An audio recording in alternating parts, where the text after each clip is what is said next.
Thank you, Madam Speaker, and it's a pleasure to rise today to debate Bill C-81, an act to ensure a barrier-free Canada. I think we as parliamentarians, I think all Canadians, each of us knows someone, whether it be a family member, a neighbor, a colleague, but we all know someone who lives with a disability. And so often they are visible disabilities, those that we can see, but there's also the invisible disabilities as well, those that we can't see to the naked eye. And when we're crafting legislation, when we're debating legislation, when we're implementing standards, we have to recognize the variety of disabilities that Canadians live with on a daily basis. And for me personally, my mother-in-law is someone who lives with a disability. She lost a leg to amputation about 15 years ago and uses a wheelchair. And so to speak with her on a regular basis, and I was speaking with her earlier today, in fact, about an issue related to accessibility, to hear the concerns that she brings forward on a variety of issues on a daily basis that confronts her as she goes about living her life on a daily basis.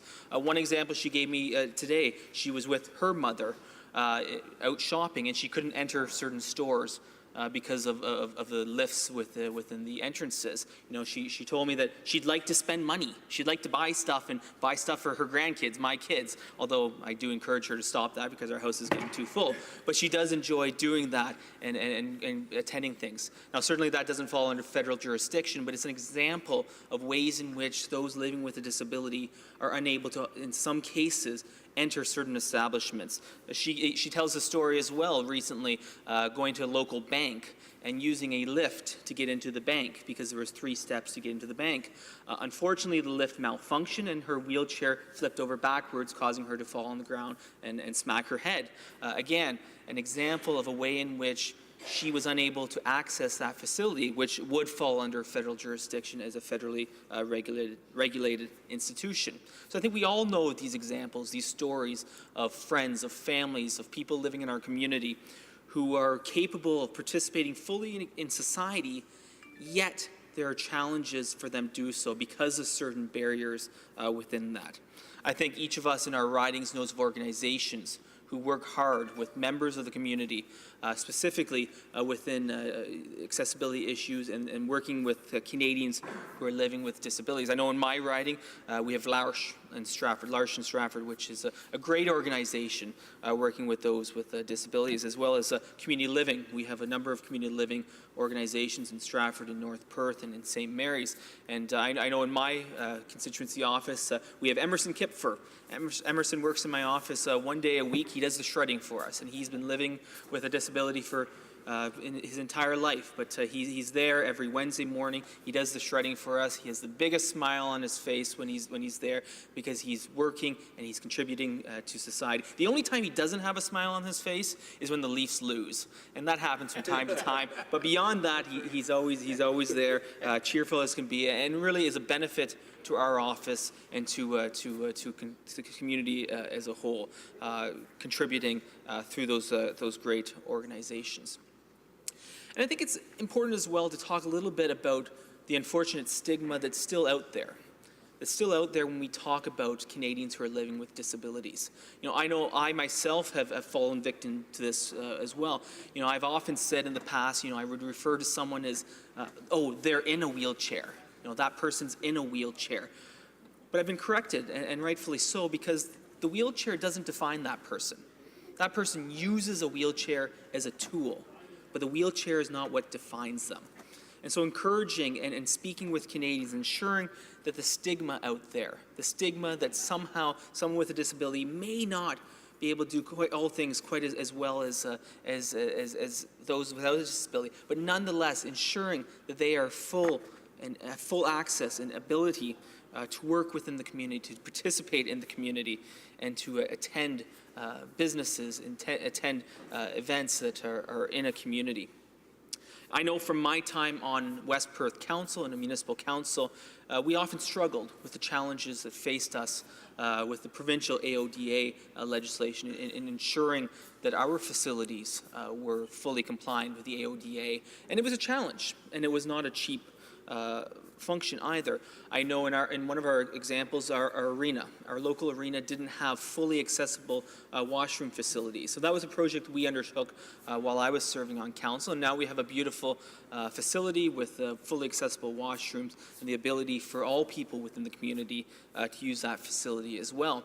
But it's not always easy. And if you look at our main street in my hometown, most of the businesses on that main street have a step or two, or had a step or two, to get in. But one of the innovations that our local council took at the time was that when the reconstruction was done on that main street and on the sidewalks were adjusted for each individual business to ensure a flat entrance to the different businesses. And so while it wasn't a panacea and it didn't fix every single business, for the vast majority of the businesses on the main street, because the sidewalks were adjusted to meet the entryway in each of the individual stores, each of the individual businesses, it became more accessible. It's not perfect, and you can't always make things perfect with 100-plus-year-old buildings, but it's a good step forward. I know certainly in Perth County as a whole, we have the Perth County Courthouse, a beautiful 150-plus-year-old building in downtown Stratford, which has served as the seat of county government for 150-plus years. It's not accessible. Now, certainly under the irony of the provincial guidelines is that despite it being a provincial courthouse, despite it being the home of the county government, it is grandfathered from the provincial AODA legislation, which is in a way ironic. But nonetheless, they are taking steps of ways in which they can make that building more accessible, while also maintaining the historic significance of that important building, both as a community landmark, but also as a functioning part of the community, both as a courthouse, but also as the seat of government within the community. And I want to talk a little bit about some of the experiences we've had in this Parliament with issues of accessibility. I'm honored to serve as a member of the Procedure and House Affairs Committee. And one of the studies that was undertaken earlier this year in the spring was on a debates commissioner. And leaving aside the debate over the debate, one of the interesting things that came out through that was the testimony and the information that came to us from different groups and different civil society groups on the issues of accessibility. We heard from the Canadian National Institute of the Blind how broadcasting, how a debate ought to be structured so that those with a visual impairment could have full access and full information, be able to see that debate, to be able to engage with that debate and know what's going on with the leaders' debate in here. We heard the same thing or a similar message from other Canadians living with disabilities, including those with hearing impairment, whether it's closed captioning, whether it's a sign language, different ways in which we can make that specific, a relatively minor in the great scheme of things, but that specific institution just a little bit more accessible so that Canadians living with a disability could have full access to that debate.